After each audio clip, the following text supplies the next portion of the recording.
You have liberal Democrats, like Schumer. He hates Donald Trump so much, he doesn't even want him updating we, the American people, while people are worried. They want updates. They deserve updates. Some are suffering. We want to end the invisible enemy. We want to destroy it. We're well on our way. We'll have an update on that, Dr. Oz, tonight. Also, Speaker Pelosi literally calling the coronavirus the Trump virus and using terms like stormtroopers. How sick is this radical group of socialists and how repulsive? Also today, fake news, CNN, as they have done in the past, they don't take any of the president's comments, updates on COVID-19 until the question and answer, let's try and stump Trump portion starts. What, hoping for a gotcha moment only, not showing viewers all of the important facts, statistics, and updates that are important to American families? And by the way, Biden, he reads the teleprompter, very bizarre today, doesn't take any questions during that short, frankly, a dumb presser. His words are meaningless. Why? Because Biden, Schumer, Pelosi, they now have 125 years combined failure and broken promises in the swamp. Who knows if Biden is even able to really, truly answer tough, unscripted questions? That is yet to be determined. Back to our main point. It is now clear the fake news CNN, they're nothing but a rage-filled, vindictive, anti-Trump cult. Every second, minute, hour of every 24-hour a day. They hate Trump so much, they don't even want their own viewers to decide for themselves and hear critical, potentially life-saving information, progress surrounding COVID-19, new information on therapeutics, advancement with vaccines. It's just pretty pathetic, but also predictable. And for the record, here are the statistics that fake news CNN viewers didn't get today.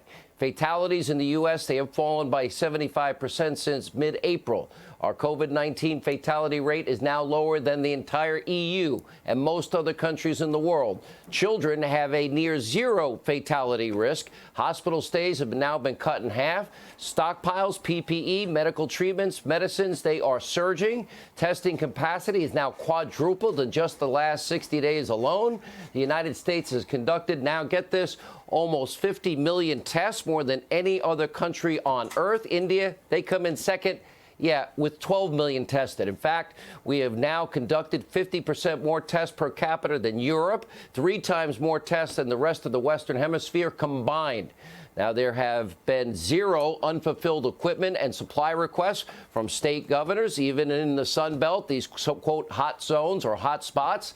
And to date, all states informed the administration they have sufficient hospital capacity. And by the way, there are now nearly 7,000 National Guard military medical personnel in Texas, California, Florida, and Arizona, the city of Arizona. The president also sent senior officials to 9 states to coordinate the efforts on the ground.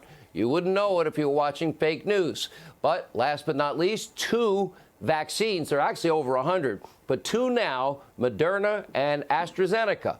And that's the Oxford study. We'll get to it in a minute with Dr. Oz, entering the final phase of testing. And by the way, they start that in 4 days, and that's for vaccines, and they have made tremendous progress. It used to take years to break down the sequence of a virus. We now did it in 6 weeks, a record. We'll have a record time for a vaccine as well. Therapeutics dramatically improving, thank God. The first vaccine that clears the final testing threshold will be made available immediately. President outlined full logistical support from the federal government and the U.S. military to get it out to where it needs to be as quickly as possible.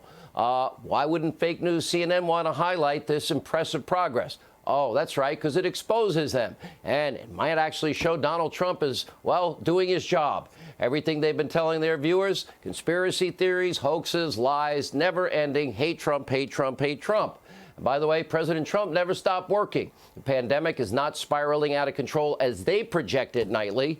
It is the worst pandemic since 1918. Losing 1 life is way too many. The situation is getting better, not worse. And by the way, none of these people on TV and no Democrats supported the travel ban 10 days after the first identified case of coronavirus, then the subsequent travel bans and the first quarantine in over 50 years. That alone, huge decisions that save lives. This administration has fulfilled every request from every state governor. Let's take a look. Fatalities nationwide have fallen 75% since mid-April. That's a great number. As cases and fatalities rise in certain hard-hit states, which you're looking at right now, we're surging personnel, supplies, and therapeutics. We are imploring young Americans to avoid packed bars and other crowded indoor gatherings, be safe and be smart. We're surging testing capacity to identify and isolate cases. This includes a newly approved testing platform to nursing homes across the South. We're being very, very vigilant with respect to nursing homes. Ultimately, our goal is not merely to manage the pandemic, but to end it. We want to get rid of it as soon as we can. That is why getting a vaccine remains a top priority. Now, instead of showing viewers these important facts about America's significant progress in the fight against COVID-19, the mob, the media, the fellow Democratic socialists, they just would rather obsessively, compulsively trash the president. Nancy Pelosi now actually going this far, saying it's not the Wuhan virus, as fake news CNN once called it, not the Chinese virus, not allowed to say that. She's calling it the Trump virus. Oh, of course, the dog bites, the bee stings. If you're feeling sad, blame Donald Trump. If he cured cancer, they'd blame Donald Trump. Take a look. He recognized the mistakes that he has made by now embracing mask wearing, and the recognition this is not a hoax. It is a pandemic that has gotten worse before it will get better because of his inaction. And in fact, clearly, it is the Trump virus.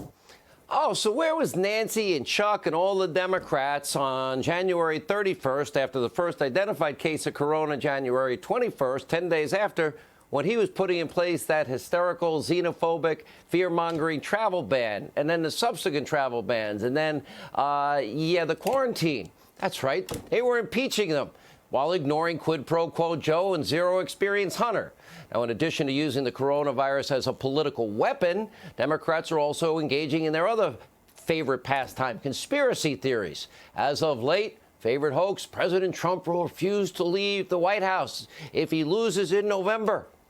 They believe this crap. Take a look. Well, the first thing we should be doing now is understanding what the president is already doing to the U.S. Postal Service. He has sent his henchmen over to run it, and I'm already getting complaints from people who are saying that they believe that the president of the United States is managing the delivery systems, slowing it down, interfering with people being able to get their mail. I think we were looking at potentially a trial run for a kind of genuine attempt to through intimidation and potentially through force to try to steal this election. Well, I think it is a fair point to raise as to whether or not, if he loses, he's going to go quietly or not, and we have to be ready for that. Okay.